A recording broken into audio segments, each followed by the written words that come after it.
ચાલો નમસ્કાર મિત્રો, હું છું નાભાઈ.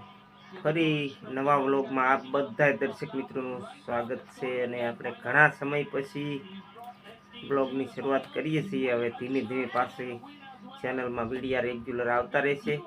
કારણ કે વિડીયા નહીં મૂકવાનું કારણ તો એ જ હતી કે મારા બાપુજી સ્વર્ગસ્થ થયા હતા અને આજે એમનો 1 મહિના જેવો સમય થયો છે. તો હવે રેગ્યુલર વિડીયા આવશે અને આજે આપણે પ્રથમ વિડીયો હમણાંથી મૂકીએ છીએ.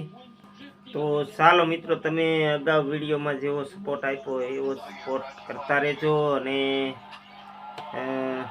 આવું તો ભાઈ જીવનમાં આવ્યા જ કરતું હોય છે. અને દાદાની યાદ પણ ખૂબ આવે છે, પરંતુ હવે તો એ તો દેવ થઈ ગયા એટલે હવે કાંઈ મળી શકવાના નથી. તો થોડીક યાદગાર પળો પણ એમના વિશેની હું તમને બતાવું. હા ભાઈ, લેસન કરાશો તું? એ ભાઈ, ઓ લેસન કરા હે? હા, બેને લેસન કરે અત્યારમાં, હાજે ન કર્યું એમને? કૌશિકભાઈ તમે હે કેવું? વિજ્ઞાન ધોરણ 10.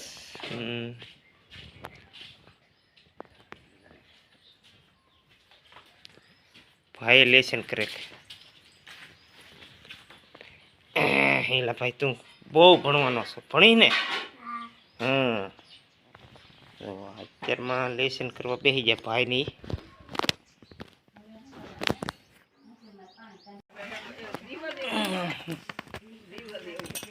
મેગી હાલે, ગળે ઉતરી દે. મેગી ઠરવા દેવી પડશે ભાઈ.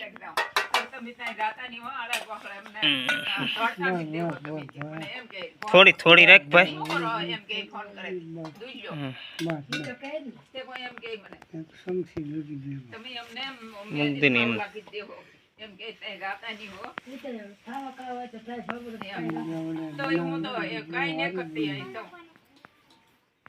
ક્યાં બનાવી? ઘરે અહીંયા બનાવી? તે આમાં બીજું કઈ નાખવાનું ન હોય કઈ? તમે નોખી બનાવી? ઊંજું નાળિયેર હેઠે ન્યા ઠેઠ પગ્યા તમે? ઠીક, હા સારું. થી મેગીનો પ્રોગ્રામ રાખો એમ? ઠરી જાય પછી આપદે દાદાને. તો જે કઈ હોય દેહને ભોગવવાના જ હોય. તો ભોગવવાનો પડે બસ.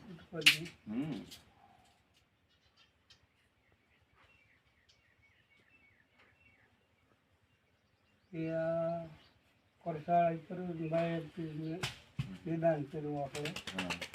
એને કીધું કે હમણાં છે ને ફરવા એ રાખો, દવા લખી દીધી. વનરાજે મને કીધું બધું રિપોર્ટ. પછી હવે એમાં શું છે, કાળી બકરી આપણે તો અહીંયા તો તમે વગડામાં જ ચરતી હોય. કાળી બકરી હોય ને એનું ઊભા ઊભા દૂધ દોઈ ને ઊભા ઊભા એ દૂધ તરત તમારે પી જવાનું. નળના કોઠે બને ને તો વધારે સારું. એનાથી તમને બહુ ફાયદો થાય. શરીરમાં પોષણ સારું મળે એનાથી. બકરીનું દૂધ. બકરીનું દૂધ તો બહુ નર્યું. હા, બહુ નર્યું. એ બધી વસ્તુ ખાય. હા, બધી વસ્તુ. લીમડો કડવો ખાય, ગળો ખાય, બધું ખાય. બધી વનસ્પતિ ખાય.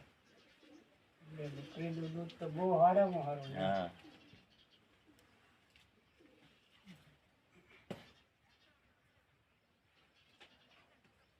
આપતા તો બકરી જ રાખતા.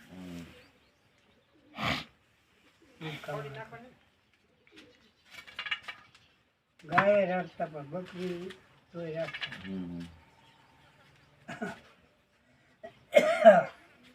શરીર સુરક્ષા બકરું દૂધ વધારે રાખે.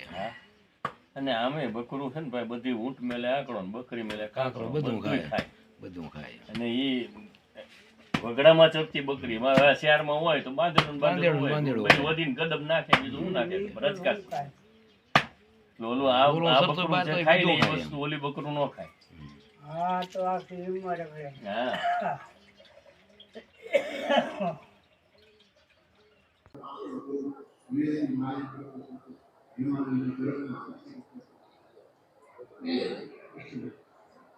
હિમાચલમાં સ્વાગત કરવા વિષ્ણુ ભગવાનનું સૌંદર્ય હોય એ પહાડીઓ ભોળા લોકોને વિચાર કરે ત્યાં વર્ણન હોય પણ હવે અહીંયા બધું જે ક્ષેત્રમાં અને પ્રેમ તો તુલસીદાસજી પર પ્રસન્ન થયો તેને તો રામના દર્શન એટલે એવું હોઈ શકે ઘટના દ્વારા રામ દર્શન થયું સ્નાન કરીને આવે પૃથ્વી પર પાણી નાખે વસ્તુ નથી